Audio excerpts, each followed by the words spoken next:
राधे दोस्तों, आइए हमारे चैनल अलौकिक श्रद्धा में आपका स्वागत है। आज हम इस वीडियो में वैशाख मास महत्तम कथा अध्याय 18 सुनेंगे। तो आइए शुरू करते हैं।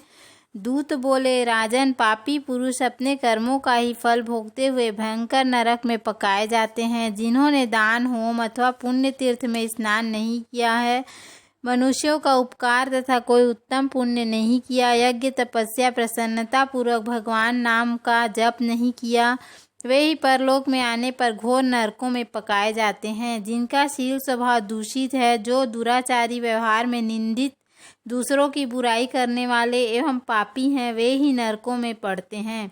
जो पापी अपने मर्म भेदी वचनों से दूसरों का हृदय विदीर्ण कर डालते हैं तथा जो पराई स्त्रियों के साथ विहार करते हैं, वे नरकों में पकाए जाते हैं। महाभाग भूपाल, आओ अब भगवान के धाम को चलें। तुम पुण्यवान हो, अब तुम्हारा यहाँ ठहरना उचित नहीं है। राजा ने कहा, विष्णु दूतगण, यदि मैं पुण्यात्मा हूँ तो इस महाभयंकर यातना मार्ग में कैसे लाया गया?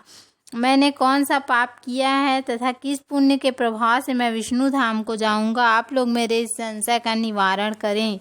दूत बोले, राजन, तुम्हारा मन काम के अधीन हो रहा था, इसलिए तुमने कोई पुण्य अनुष्ठान अथवा यज्ञाविष्ट अन्न का भोजन नहीं किया, इसलिए तुम्हें इस मार्ग से लाया गया। किंतु लगातार 3 वर्षों तक तुमने अपने गुरु की प्रेरणा से वैशाख मास में विधि पूर्वक प्रातः स्नान किया है तथा महापापों और अति पापों की राशि का विनाश करने वाले भक्त वत्सल विश्वेश्वर भगवान मधुसूदन की भक्ति पूर्वक पूजा की है। यह सब पुण्यों का सार है।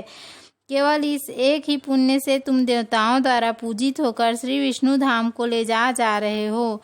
नरेश्वर, जैसे एक चिंगारी पड़ जाने से तिनकों की राशि भस्म हो जाती है, उसी प्रकार वैशाख मास में प्रातः स्नान करने से पाप राशि का विनाश हो जाता है। जो वैशाख में शास्त्रोक्त नियमों से युक्त होकर स्नान करता है, वह हरि भक्त पुरुष अति पापों के समूह से छुटकारा पाकर विष्णु पद को प्राप्त होता है। यमराज कहते हैं, ब्राह्मण, तब दया सागर राजा ने उन जीवों के शोक से पीड़ित हो भगवान विष्णु के दूतों से विनय पूर्वक कहा, साधु पुरुष प्राप्त हुए ऐश्वर्य का, गुणों का तथा पुण्य का यही फल मानते हैं कि इनके द्वारा कष्ट में पड़े हुए जीवों की रक्षा की जाए। यदि मेरा कुछ पुण्य है तो उसी के प्रभाव से नरक में पड़े हुए जीव निष्पाप होकर स्वर्ग को चले जाएं और मैं इनकी जगह नरक में निवास करूंगा। राजा के ऐसे वचन सुनकर श्री विष्णु के मनोहर दूत उनके सत्य और उदारता पर विचार करते हुए इस प्रकार बोले, राजन, इस दया रूप धर्म के अनुष्ठान से तुम्हारे संचित धर्म की विशेष वृद्धि हुई है। तुम्हें वैशाख मास में जो स्नान, दान, जप, होम तथा देव पूजन आदि कर्म किए हैं, वे अक्षय फल देने वाले हो गए। जो वैशाख मास में स्नान दान करके भगवान का पूजन करता है, वह सब मनोकामनाओं को प्राप्त होकर श्री विष्णु धाम को जाता है।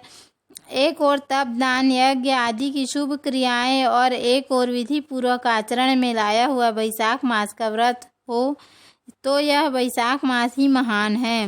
राजन, वैशाख मास के एक दिन का जो भी पुण्य है वह तुम्हारे लिए सब दानों से बढ़कर है। दया के समान धर्म, दया के समान तप, दया के समान दान और दया के समान कोई मित्र नहीं है।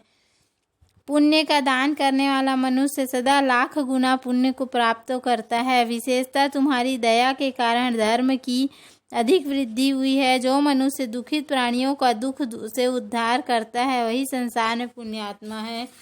उसे भगवान नारायण के अंश से उत्पन्न समझना चाहिए। वीर, वैशाख मास की पूर्णिमा को तीर्थ में जाकर जो तुमने सब पापों का नाश करने वाले स्नान, दान आदि पुण्य किया है, उसे विधिवत श्री भगवान श्री हरि को साक्षी बनाकर 3 बार प्रतिज्ञा करके इन पापियों के लिए दान कर दो, जिससे नरक से निकलकर स्वर्ग को चले जाएं। हमारा तो ऐसा विश्वास है कि पीड़ित जंतुओं को शांति प्रदान करने से जो आनंद मिलता है, उसे मनुष्य स्वर्ग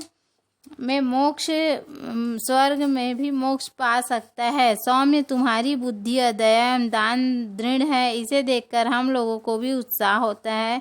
राजन, तुम्हें अच्छा जान पड़े तो अब बिना विलंब किए इन्हें वह पुण्य प्रदान करो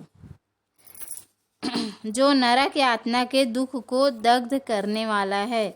बोलो श्री हरि विष्णु भगवान की जय। तो उम्मीद है आपको हमारा वीडियो पसंद आया होगा। यदि हमारा वीडियो पसंद आया तो वीडियो को लाइक शेयर और सब्सक्राइब करना ना भूलें। धन्यवाद। अगली कथा हम कल सुनेंगे। राधे राधे।